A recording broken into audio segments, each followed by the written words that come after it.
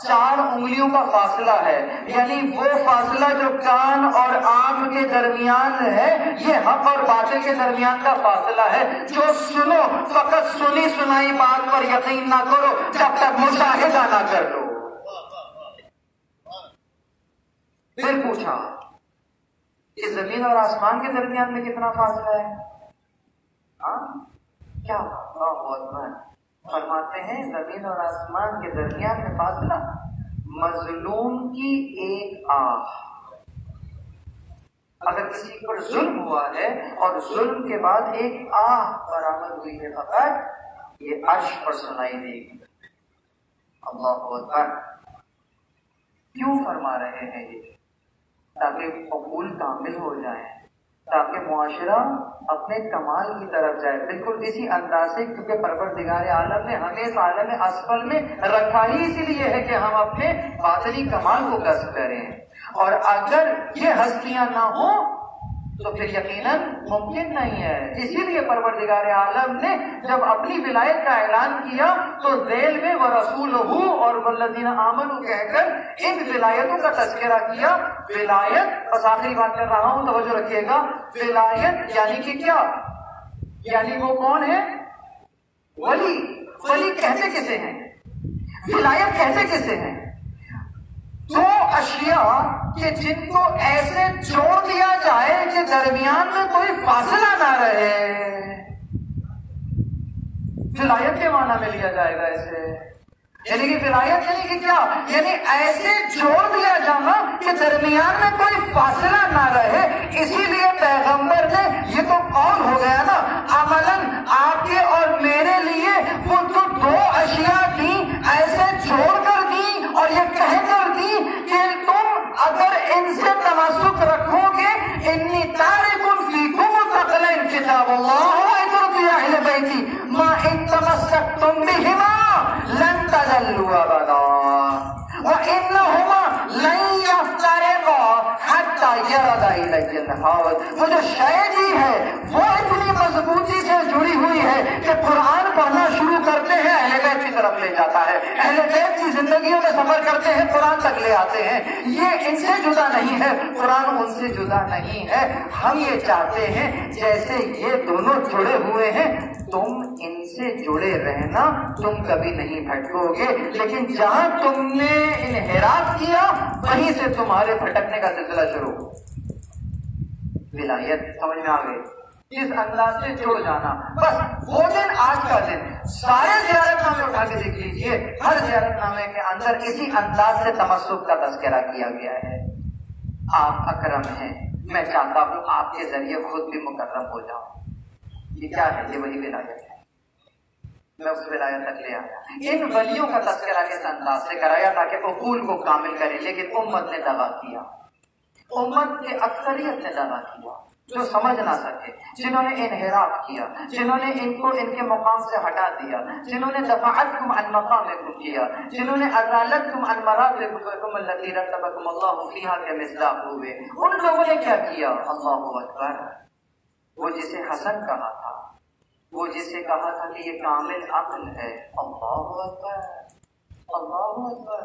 اتنا تنہا ہو گیا تھا ہمارا مولا۔ تصور کیجیے، آج مصائب سنیں گے لیکن مصائب برائے مصائب نہ سنیے گا، بہت توجہ۔ مصائب وہ نہیں ہیں جو سب فقط دیکھ رہے ہیں۔ امام حسن کے مصائب قیامت کے مصائب ہیں، اگر انہیں اس نظر سے دیکھیں کہ امام حسن کے حقیقی مصائب کیا ہیں۔ قتل ہونا، مال کا لوٹ لینا، یہ وہ مصیبتیں ہیں جو ظاہرا نظر آ رہی ہیں۔ اصل مصیبت کیا ہے؟ امام حسن سے پوچھیں ان کی مصیبت کیا ہے، پتہ کیا کہیں گے؟ فرمائیں گے کہ اگر انسانوں کے جنگل میں کوئی تنہا ہو، امام زمان کے لیے اس سے بڑی مصیبت کوئی نہیں۔ اگر انسانوں میں، اور وہ بھی انسان ہی فقط نہیں جسے ہم مسلمان کہہ رہے ہیں، جسے ہم وہ جماعت کہہ رہے ہیں کہ جو کہ مر مٹنے کا دعویٰ بھی کر رہی تھی، ان کے درمیان میں اگر کوئی اکیلا رہ جائے، ذکر الموتور ہو جائے، تو اس سے بڑی مصیبت امام زمان کے لیے نہیں ہے۔ اللہ اکبر، ایک تذکر دے رہا ہوں پھر مسائل پہ چلا جاؤں گا، بہت توجہ رکھیے۔ امام حسین علیہ السلام کا خیمہ لوٹا گیا، کس نے لوٹا؟ شامی فوج نے لوٹا۔ امام حسن کا بھی خیمہ لوٹا گیا، کس نے لوٹا؟ اللہ اکبر۔ چاہیے میں یہ نہیں کہوں گا خدا نہ خاصہ کہ آپ کے چاہنے والوں نے لوٹا، نہ، لیکن آپ کے لشکر والوں نے لوٹا، یہ ٹھیک ہے، ہوا؟ چاہیے جا کے دیکھیے۔ ایک گروہ تھا جو فقط اس لیے آیا تھا امام کے ساتھ کہ اگر آپ جنگ کریں گے تو آپ کے ساتھ ہے، ورنہ آپ کے ساتھ نہیں ہے۔ تو یہ امام کا چاہنے والا تو نہیں تھا، یہ امام کا شیعہ نہیں تھا، یہ گروہ شیعوں کا گروہ نہیں تھا، یہ امام کو امام معصوم نہیں جانتا تھا، یہ فقط اس لیے آیا تھا کہ جنگ کریں گے تو ساتھ ہے۔ اور جب معلوم ہوا کہ جنگ نہیں ہو رہی اور یہیں سے واپس جائیں گے تو انہوں نے آس پاس دیکھنا شروع کیا کہ جب جنگ ہی نہیں ہوگی تو مال غنیمت کہاں سے آئے گا؟ جب مال غنیمت ہی نہیں آئے گا تو پھر واپس کیا لے کر جائیں گے؟ تو کہا کہ بس جو ہاتھ آئے وہی لے کر جانا شروع کر دو۔ اللہ اکبر۔ ایک گروہ وہ ہے کہ جس نے امام پر وار کیا اور کہا یا مذل المومنین، اے مومنین کو ذلیل کرنے والے، یہ کہہ کر مخاطب کیا اور خنجر سے وار کیا، امام کو زخمی کر دیا، یہاں تک کہ امام کو جس تخت پر لٹایا گیا آرام کی غرض سے، یہ لوٹنے والا جب اندر خیمے میں جاتا ہے کیا دیکھ رہا ہے کہ امام زخمی حالت میں ہیں اور ایک تخت پر لیٹے ہوئے ہیں، ان کے نیچے جو قالین بچھا ہے اس نے وہ قالین نہیں چھوڑا اور اس انداز سے کھینچا کہ امام تخت سے نیچے آ گئے۔ یہ ستم کب ہوا؟ یہ تاریخ کے اس تنہا ترین سردار کی کربلا ہے، یہ کوئی آسان مرحلہ ہے۔ اللہ اکبر، یہ مصیبت ہے۔ اچھا یہ بتائیں، اگر آپ کسی کے ساتھ بہت نیکی کر رہے ہوں، آپ کسی کی ہدایت کے لیے اپنا سب کچھ قربان کر رہے ہوں اور وہ بدلے میں آپ کے ساتھ ایسا کچھ کرے، آپ کا کیا رویہ ہوگا؟ امام علیہ السلام کا رویہ کیا تھا؟ امام علیہ السلام اپنے ان چنے ہوئے کچھ لوگوں کی طرف دیکھ رہے ہیں کہ کسی انداز سے ان کی جانیں بچ جائیں۔ اگر یہ نہ کرتے تو آج ہم امام حسن کا نام اس انداز سے نہیں لے رہے ہوتے، ہم سب کے وہیں ختم ہو چکے ہوتے۔ امام نے کس انداز میں آپ کی اور میری جانوں کو بچایا۔ کسی نے کہا کہ مولا آپ نے سنا کیوں کی؟ کہا اس لیے تاکہ تمہاری اور تم جیسوں کی جان بچا سکوں۔ اللہ اکبر، اللہ اکبر۔ امام نے کتنا صبر کا خوب دیا ہے عزیزوں۔ بس آپ اور میں جس انداز سے دشمن کو جانتے ہیں، بہت توجہ ہے، جب ہم باہر جاتے ہیں تو دشمن سے اگر سامنا ہے، اور آئمہ کو دیکھیں، باہر جاتے ہیں دشمن سے سامنا ہے، لیکن امام حسین علیہ السلام کی بھی مثال لے لیجئے، لیکن جب گھر میں آتے ہیں تو رباب موجود، جب گھر میں آتے ہیں تو جو گھر میں زوجہ ہیں وہ کتنی زیادہ ساتھ ہیں، کتنی زیادہ آپ کی رفیقہ ہیں، لیکن امام حسن کی مظلومیت کو سمجھیے کہ جب باہر جاتے ہیں تو دشمن باہر موجود ہیں، اور جب گھر میں آتے ہیں تو ایک دشمن گھر میں بھی موجود ہے۔ مطلب امام کو نہ باہر سکون ہے نہ گھر میں سکون ہے۔ اس انداز سے امام کی زندگی گزر رہی ہے، اور وہ وقت بھی آیا، وہ وقت آیا کہ جب فقیر شام کی طرف سے بھیجا گیا زہر امام کو اس انداز سے دیا گیا کہ امام کے جگر کے ٹکڑے کٹ کٹ کر دشت میں آنے لگے۔ اللہ اکبر، کس انداز سے امام کے خانوادے نے کس انداز سے وہ جگر کے ٹکڑے دشت میں دیکھے ہوں گے۔ میں کہتا ہوں بی بی زینب نے اپنے بھائی کے جگر کے ٹکڑے کس کس طرح دیکھے ہوں گے۔ ہائے بی بی زینب کا امتحان، ایک بھائی کے جگر کے ٹکڑے دیکھ رہی ہے، دوسرے بھائی کے ٹکڑوں کو کربلا میں۔